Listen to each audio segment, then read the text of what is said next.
Bom, nós estamos aqui no Módulo Pré-Vestibular com a presença do Samuel, primeiro lugar, Medicina da URGS 2020, com muito orgulho, né?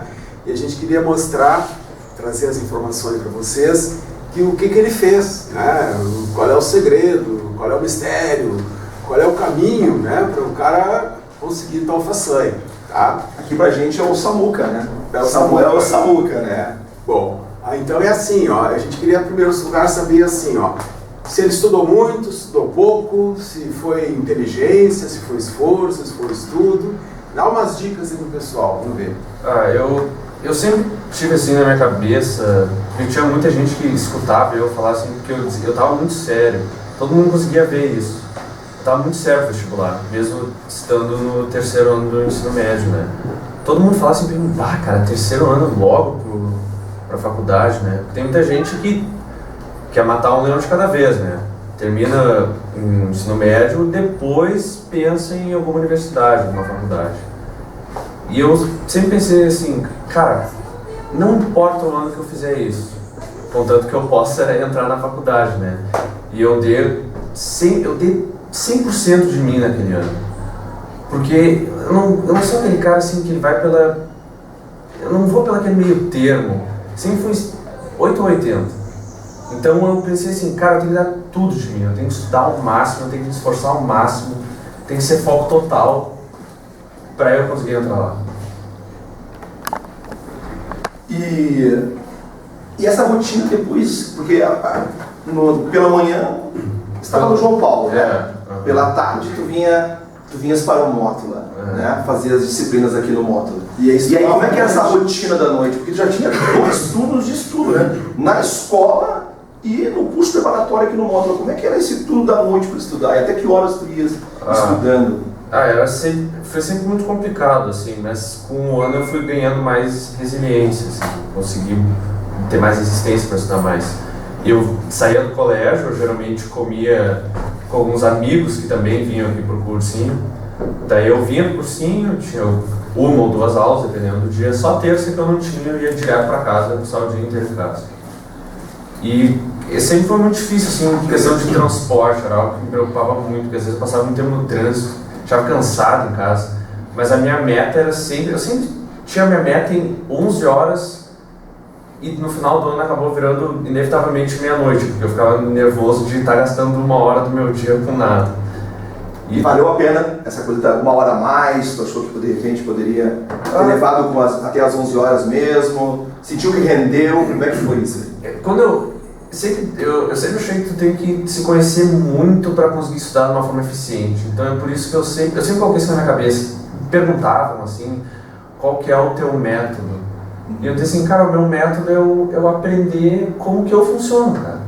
Então eu sabia assim, a partir das 11 horas, não me dá um texto de português para interpretar. Não vai rolar. Não, as questões de física.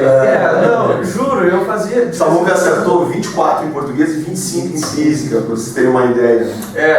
Às vezes eu pegava, dependia, porque eu pegava assim, geralmente eu sou um cara mais exato, então eu pegava assim, vou pegar umas questões de matemática, umas questões de física, de química, biologia. Uma coisa mais relaxante.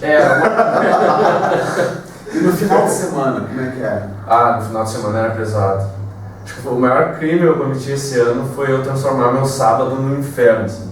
Era o pior dia pra mim. Disso tu não recomenda, então, essa situação? Tu não recomenda de sábado?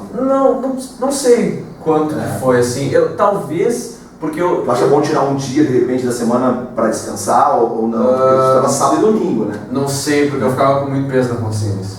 Então, às vezes, talvez o desconforto da fadiga fosse melhor do que o desconforto de pensar que eu talvez eu estivesse não conseguindo vencer a corrida. Psicologicamente sentia pelo menos melhor, né? Cansado, mas psicologicamente bem, porque cumpriu a tarefa. O que eu definitivamente faria era que sábado eu estudava das 8 até o meio-dia, depois eu tinha 1 hora de descanso, depois dessa 1 hora de descanso eu estudava até as 7, depois meia hora de descanso eu estudava até meia-noite.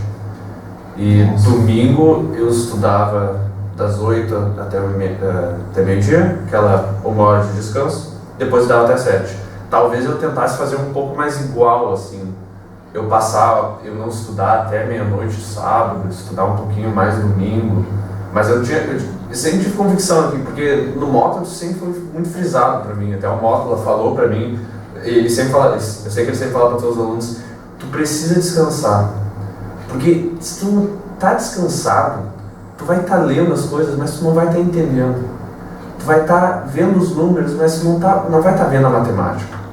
Então, assim, se tu não tem aquele tempo para o cérebro, assim, se livrar de toda aquela pressão do estudo, assim, porque o cérebro fica cansado, uma pressão é tentar entender aquilo, é saber que pode cair no vestibular. Então, eu sempre dividi o meu estudo, assim, em blocos de 2 horas, 1h45 de estudo, 15 minutos de descanso. Aula dada, aula estudada, a aula do módulo aqui de tarde, a disciplina do módulo que tu tinha de tarde, tu estudava à noite? Isso os alunos perguntam, tem que estudar no mesmo dia. Só para chamar a atenção do pessoal. Muita gente pergunta isso.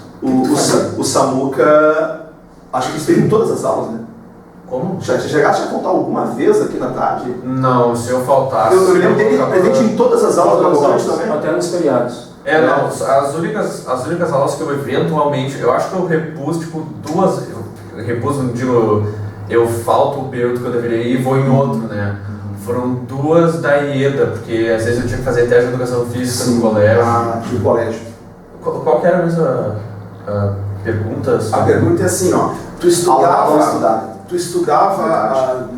no mesmo dia, né? No mesmo dia que dava aula ou depois? Dependia, porque assim, eu sempre tinha preferência, então eu tinha aquela ideia assim, ó, porque eu acho que, óbvio, sempre tem, quando tem aula, é sempre um processo ativo, né? Não pode dizer que é 100% passivo, né? Sim. Sempre tem uma interação, Sempre tem.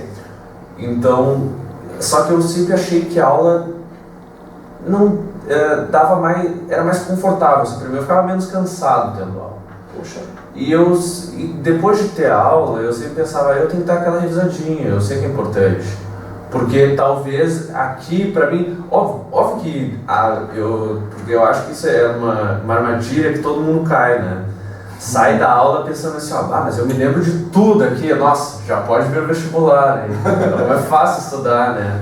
E daí tu vai vendo assim que, na verdade, talvez porque eu sempre tinha muito medo de sair de uma aula com uma imagem errada, sabe? Tipo assim, vai ver que eu entendi algo errado e daí vou ficar martelando essa cabeça até meu período de estudar essa matéria, de que aquilo é desse jeito, daí eu lá vou ter que corrigir. Não, eu sempre chegava, e o material sempre excelente, né? Sempre muito bom o material daqui. Então o material ele nunca faltava, nunca tinha mais coisa na aula do que tinha no material. Era sempre extra ou impar. E só tinha... É engraçado tu ter perguntado isso, porque a única matéria que eu não estudava no mesmo dia era tu. Não estudava português no mesmo dia? Não, porque... Por isso que ele fez 24, isso que ele fez só 24. Porque a tua matéria eu deixava pra estudar sábado. Eu estudava redação de manhã, eu tinha 4 horas para estudar redação. Sábado? Sim, sábado. E daí depois, eu estudava de manhã assim, das 8 até meio-dia, só redação. E os textos impecáveis, gente. Impecáveis. E daí depois eu acabava vendo um pouquinho de português, já que eu já estava naquele pique, né? Tá, me diz uma coisa, tu fez 19 em inglês, né? Você falou em inglês, né? Tá, então aquilo que tu falou, que se tu tivesse corrigido, né, poderia ter atrapalhado o teu desempenho, né? O teu conselho, né, é não corrigir, né? Tu não corrigiu, né? Não corrigi. Não, e todo mundo ficava muito... Eu acho assim, talvez seja... Eu acho que eu talvez estive no extremo disso, mas eu acho que o que leva muitas pessoas a corrigirem é a pressão exterior, assim. Principalmente eu acho que dos pais, mas eles não fazem por querer, né? Por uma coisa assim, se tu pensa que tu tá nervoso, tem que pensar que teus pais devem estar mais nervosos ainda, eles só não querem mostrar isso. Porque tu tá dirigindo o carro, eles só estão de passageiro, sabe? Eles vão junto contigo, eles não sabem como é que tá a situação. Sim, claro. Então, por exemplo, eu fiz a PUC e eu não corrigi nada, não corrigi assim, coloquei na minha cabeça, cara, mas porque foi a PUC e depois logo foi o Enem, né? Sim. Só para esclarecer, o Samuel tirou o primeiro lugar na medicina da PUC também. Né? Primeiro geral, primeiro na medicina, primeiro geral e primeiro na medicina da UFRGS. Primeiro geral medicina, o primeiro geral na PUC. Geral nos dois, na verdade. Geral nos dois, na PUC e na URGS, né? E inclusive ele falou que ele se matriculou na PUC, né? Os pais solicitaram que ele se matriculasse, né? Mas ele não queria, né? Porque ele tinha uma ideia de querer a URGS. Ele achava que com tudo que ele estudou, com tudo que ele batalhou, ele achava a PUC era maravilhosa, mas ele achava que deveria, né? Não ter um boleto, né? Não ter um boleto, eu nunca corrige. Essa é a dica. Vai doer, cara. Assim, ó, não porque tu vai pensar que às vezes tu vai estar dirigindo um carro vendado, cara, porque tu não vai saber pra onde é que tu tá. Tu vai pensar, não sei, como é que eu fui? Eu tenho que saber como é que eu fui. Tem gente que tem esse vício assim, eu tenho que saber como é que eu fui. Mas eu não corrigi, porque eu sabia. Imagina assim, eu só penso em retrospectiva. Imagina se eu tivesse corrigido aquele 19 meu inglês, que mesmo assim me deu o primeiro lugar geral. 19 inglês, que é uma prova, todo mundo sabe que a prova de inglês da URGS é absurda, é muito difícil. E imagina se eu tivesse corrigido aquele 19, achando que talvez, acho que eu fiz um desvio talvez. Porque 19 tem provas da URGS que tu faz 19, tu faz um desvio e pouco. E imagina se eu tivesse olhado aquele 19 e pensasse, cara, fiz um desvio pouco, acabou pra mim, não tem mais a medicina agora. Aí como é que ficaria o restante do processo, né? Ia descarrilhar, né, cara? Sim. Eu não ia mais ter aquela confiança. Exatamente. Confiança vale muito, né? Nesse momento. Vale pra caramba. Vale pra caramba. O Samuel, ele fez colégio, né? Ele estudou no João Paulo, né? E junto do colégio ele se preparou, então ele passou de primeira, né? E no segundo ano tu não estudava tanto que nem no terceiro, né? No segundo ano já era mais leve, mas estudava. Os meus colegas me chamavam de louco pelo que eu estudava no segundo, né? Não sei o que eles me chamariam hoje, né? Mas eu sempre fui um cara estudioso, assim. Eu pensei, meu pai sempre frisou isso muito pra mim. Tu tem que estudar, cara, não pode ser esses aí que estão nem aí pro colégio. Então eu sempre coloquei isso na minha cabeça. E quando eu entrei no João Paulo, o João Paulo ele é um colégio assim que eu acho que o maior mérito que o João Paulo tem como instituição é mesmo essa coisa de ambiente aqui, que também foi algo muito bom que eu vi no módulo. Porque o módulo, eu sempre penso assim, cara, o cursinho ele tem que ser aquela ponte. Ele tem que ser a ponte entre esse mundo que é o colégio e que, infelizmente, talvez, ele é completamente... tem muitos aspectos que são completamente diferentes do mundo que é universidade, do mundo acadêmico. E o cursinho ele tem que ser essa ponte. E o ambiente é algo muito importante, assim. Então não é... Óbvio, não vou falar os cursinhos, né? Mas tem gente que sabe que tem cursinho aí que é um colégio... Sim. Enfeitado, né? Então, aqui... Eu acho que isso que tu está falando é uma coisa que os nossos alunos comentam muito, assim, da diferença que eles veem aqui no Mótula do ambiente mais acadêmico, que eles percebem em relação, talvez, a outras preparações que fizeram, né? E a gente procura levar isso, Samuca, sempre como nosso ponto maior, assim. Nós temos que ter um ambiente de seriedade, de preparação, um ambiente acadêmico, porque é isso que vai fazer nós sermos reconhecidos, né? Nosso trabalho é sério, realmente, né?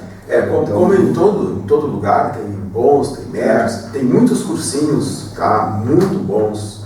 Isso. Muitos cursinhos muito bons, muito sérios. Não vamos citar nomes, né? Mas tem né, colegas nossos que trabalham em outros cursos que realmente fazem um trabalho muito sério. Então, vamos citar nomes, né? Sério, claro. E tem médios, como tudo, né? Então, sempre tem, né, cara? Ainda bem que eu tive talvez a sorte, assim, de pegar o topo, né? Foi aqui mesmo. Obrigado. Mas eu acho que até tu teve uma experiência de uma semana em algum outro lugar, não teve? Mas não é bom falar nisso. Mas a gente sabe que todo mundo sabe, os colegas dele que conhece que a preparação dele mesmo foi aqui, né? Foi o objetivo ele dar as dicas, né, para os alunos saberem, né, qual é o caminho. Cara, eu acho assim, na minha conquista, assim, eu imagino que eu tive 3 pilares, cara, que foi assim, ter a minha resistência, assim, para estudo, estar muito determinado, ter uma mentalidade muito boa e eu me conhecia muito bem. Então eu sabia, assim, eu tinha certeza, cara, essa matéria nesse horário eu não tenho cabeça para estudar, eu não posso fazer isso. Essa matéria eu tenho que estudar mais, porque eu tenho certeza que porque matemática, eu estudo 1 hora, vai render 4 de geografia. Eu sempre sabia assim, cara, matemática, juro, eu fiz a prova de matemática do ano passado e eu fiz 24 questões, mesmo eu não me preparando, assim. Então, assim, cara, matemática pra mim eu tava garantido, assim. Então eu sempre deixava assim, matemática eu não vou estudar a mesma coisa que geografia eu tenho dificuldade. E, sabe, ter muita vontade de estudar, conseguir estudar muito. Porque pra mim, assim, eu sempre pensei assim, tem que ser como se fosse uma combustão, assim. Tu tem que explodir, cara. Esse é o ano que tu quer passar, cara. Tu não tem que ir pelo meio termo. Acabou, cara. Tu vai ter que ir com tudo, entendeu? Dedicação, cara. Palavra, então. E tu tem que ser muito profissional. Uma das coisas que eu sempre pensava, assim, e que eu usei muito porque às vezes eu me desviava do meu objetivo. Teve até um episódio no início do ano que eu passei, tipo, eu comecei a jogar, eu gosto muito de jogar no computador dos amigos. E daí eu entrei assim no computador umas 7 horas e foi até a meia-noite, assim. E daí meu pai, que geralmente dorme cedo, viu que eu tava jogando e ficou acordado até meia-noite. Quando viu que eu desliguei o computador, chegou pra mim e disse assim, cara, se tu continuar assim, tu não vai passar. E ele falou bem sério pra mim no início do ano. E daí, foi o único aviso que eu recebi dele o ano inteiro, cara. Porque daí eu coloquei isso na minha cabeça. Assim, não dá. Samuca, pra gente ir encerrando, eu quero te fazer uma pergunta ainda. Todos nós sabemos que tu é um cara inteligente, um cara muito capaz. Só que a pergunta que eu quero fazer assim, é em relação ao primeiro lugar. Quando é que tu sentiu que tu poderia passar, né, que tu achou que era possível realmente, tu sentiu que as coisas estavam dando bem certo para ti? E a questão do primeiro lugar, como é que foi na tua vida quando tu recebeu a notícia de ser no primeiro lugar? Conta para nós um pouco sobre isso. Não sei, por exemplo, na PUC eu saí da prova e eu tava num dia muito bom, assim. Eu até falei pra vocês, né? Eu acho que eu contei o Cavalcante perguntou como é que eu fui na prova. Eu disse que eu gabaritei a prova de ciências, né? E eu falei assim, eu não sei o que deu em mim. Tava 1 hora antes, assim, e eu coloquei na minha cabeça, eu falei assim, cara, eu vou destruir essa prova. Eu coloquei assim na minha cabeça, tava chovendo, né, cara? Naquele dia eu tava com a minha camisa do Inter, pra representar meu time. E coloquei isso na minha cabeça, cara. Hoje eu vou destruir a prova. O Inter tem uma energia boa. É, uma energia boa, né? Pode ser que tenha, não sei. E daí eu saí da prova com convicção, assim, cara, talvez eu tenha pego o primeiro lugar. Talvez, mas era uma luz assim no fim do túnel, cara. E aí veio o primeiro lugar da PUC. Veio o primeiro lugar da PUC e eu fiquei muito feliz, né? Já sentiu? Eu vou conseguir passar na medicina da URGS? Não senti. Não sentiu? Não senti, porque eu acho que isso é muito de mim, assim. Óbvio, eu acho que ter confiança é muito bom, mas eu sempre preferi pecar por falta de segurança do que pelo excesso dela. Sim. Então eu pensei assim, cara, eu tenho que ir com o pé atrás, porque são 2 provas, são 2 universidades. 2 mundos diferentes. São 2 mundos diferentes. A prova da PUC não é a prova da URGS. A PUC não é a URGS. O dia que eu estava durante a PUC não vão ser os dias que eu vou estar durante a URGS. E também eu tive um Enem assim meio decepcionante. Eu não contei pra ninguém. Agora eu posso contar, né? Agora é o momento. Isso é muito importante. O que ele vai falar é muito importante. O primeiro lugar geral teve um Enem decepcionante, tá? Eu fui... Até agora eu não corrigi, mas pois é, né? Tu vê como eu segui meu mantra, né? Eu não vou corrigir nenhuma prova. Então os professores falaram pra mim, não corrige, cara, não vale a pena. E realmente não vale, não façam isso. Se tem uma coisa que tu tem que tirar desse vídeo é não corrigir a tua prova. Eu discuti muito, porque óbvio, eu não corrigia, mas eu discutia, né? Eu sempre escutava também assim de terceiros, e na prova de humanas, completamente fora. Na prova de exatos eu acho que foi melhor, mas não corrigi também. Depois eu vejo lá. Depois agora tá, só para a gente não alongar muito isso, tá? Eu não sei se tu quer falar mais alguma coisa, sei lá, dizer mais alguma coisa que tu queira, fica bem à vontade. Não, eu queria deixar mais esse momento aqui, porque talvez seja... Não, acho que eu vou visitar aqui a última vez, né? Mas eu queria deixar a minha gratidão, assim, por todo o trabalho que vocês fizeram comigo esse ano, sabe? Porque eu até pensei assim, eu falei, pá, cara, como da primeira vez que eu entrei aqui e da última que eu vou sair, não sei se vai ser hoje, vai ser outro dia, eu me senti aqui como se eu estivesse em casa, sabe? Vai nos visitar mais vezes, né? Eu vai ficar uma vez eu tenho que aqui. visitar, né? Mas eu senti assim, óbvio, e é um negócio assim, tu pensa que é contraditório, assim, porque eu disse que aqui é um ambiente acadêmico, né?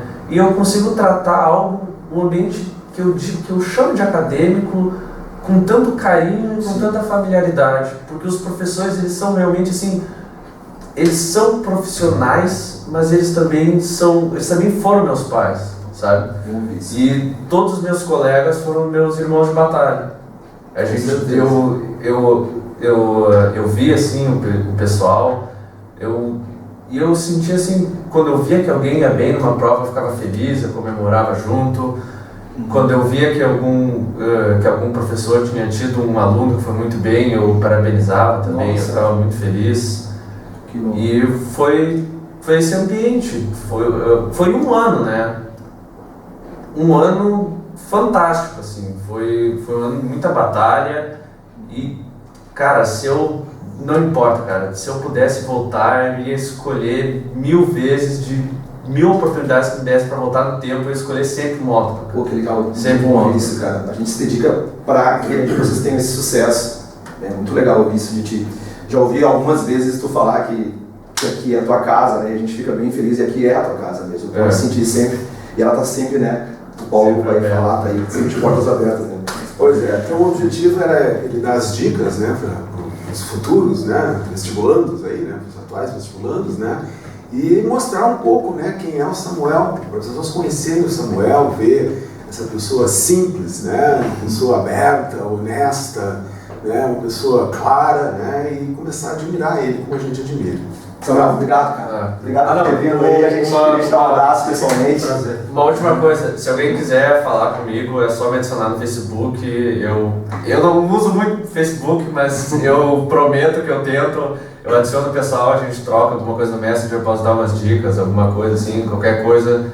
Eu completamente aberto. Vai falar sobre a nossa casa, né? Vai falar sobre o livro, pode dar mais dicas, aliás. Isso aí. Então, obrigado, pessoal. Feito.